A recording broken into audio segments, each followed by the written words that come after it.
बिस्मिल्लाहिर्रहमानिर्रहीम। दुरूद व सलाम हो उस नबी उम्मी पर जो पूरी कायनात और पूरी इंसानियत के लिए मुअल्लिम बनाकर भेजे गए। बहुत ही एहसास के साथ चंद गुजारिशात इस वक्त मैं उन बच्चों से करना चाहता हूं जो मैट्रिक का इम्तिहान इस साल देंगे। आप अपने इस इम्तिहान में कैसे अच्छे नंबरात से कामयाब होंगे, ये बहुत बड़ा और बहुत अहम मसला है। इम्तिहान को बस 1 माह कमोबेश रह गए हैं। मुझसे मुताल्लिक बच्चे जो मुझसे पढ़ने के लिए आते हैं वो हमेशा ये बात कहते हैं कि हजरत हम बेहतर से बेहतर नंबर कैसे ला सकते हैं। मैं उन अजीज बच्चों से कहता हूं कि आपका इस वक्त से एक एक वक्त कीमती है। आप कोशिश करें कि अपने वक्त को किसी भी ऐसे काम में मशगूल करके खराब ना करें जो आपके लिए शर्मिंदगी का सबब हो सके। इम्तिहान में अगर अच्छे नंबरात से आप कामयाब होते हैं तो आप अपने समाज में, अपनी सोसाइटी में, अपने ख़ानदान में, अपने दोस्तों में, अपने भाइयों में, अपने रिश्तेदार और अक़रबा में मोहब्बत की नज़र से और निहायत ही कदर की नज़र से देखे जाएंगे।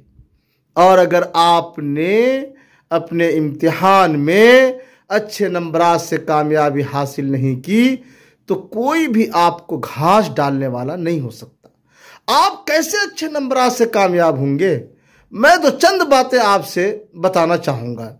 नंबर 1, आज से आप सुबह फजर से लेकर इशा तक का एक वक्त टाइम टेबल मुतय्यन कर लीजिए।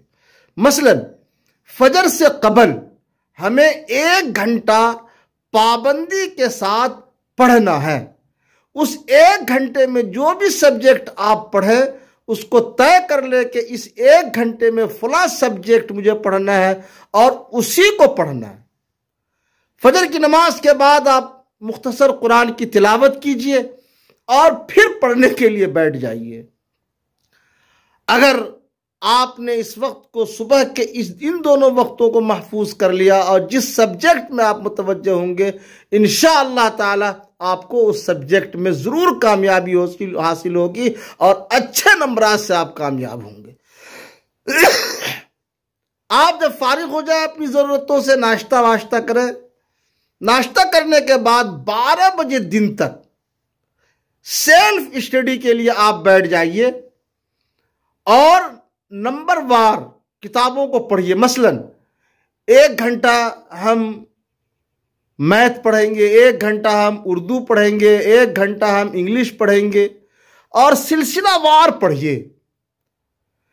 या जो आपका साइंस है, सोशल साइंस है, जो भी किताबें आपके निसाब में दाखिल है उन किताबों को पढ़िए।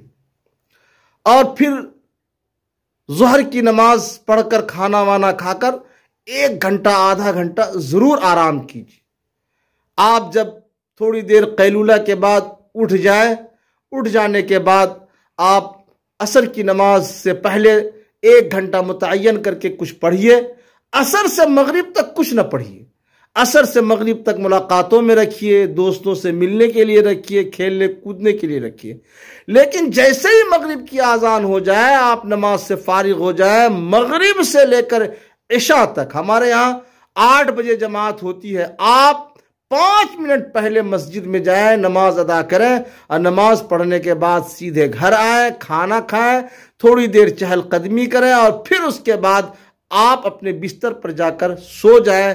लेकिन सोने से पहले 121 मरतबा ला इलाहा इल्ला अंता सुब्हानक इन्नी कुन्तु मिनज़ ज़ालिमीन और 121 मरतबा हस्बुनल्लाहु व निअमल वकील इसका जिक्र और विर्द करें। और फिर दुआ पढ़कर अल्लाहुम्मा बिस्मिका अमूतु व अहया पढ़कर आप अपने बिस्तर पे सो जाएं। चाहे तो अलार्म लगा दें, घर में अम्मी से कह दें कि फला वक्त हमें उठा दीजिएगा। आप अगर ऐसे निज़ाम के तहत चलेंगे, अजीज़ बच्चों, मैं पूरी गारंटी के साथ कहता हूँ कि आप इंशाअल्लाह तबारक व ताला अच्छे नंबरात से कामयाब होंगे और इंशाअल्लाह आप अपने शोबे में, अपने सब्जेक्ट में, अपने स्कूल में, अपने गांव के स्कूल में और अपने सूबे में एक नंबर की हैसियत से कामयाब होंगे। मेरी दुआएं आपके साथ हैं। वस्सलामु अलैकुम व रहमतुल्लाहि व बरकातुहू।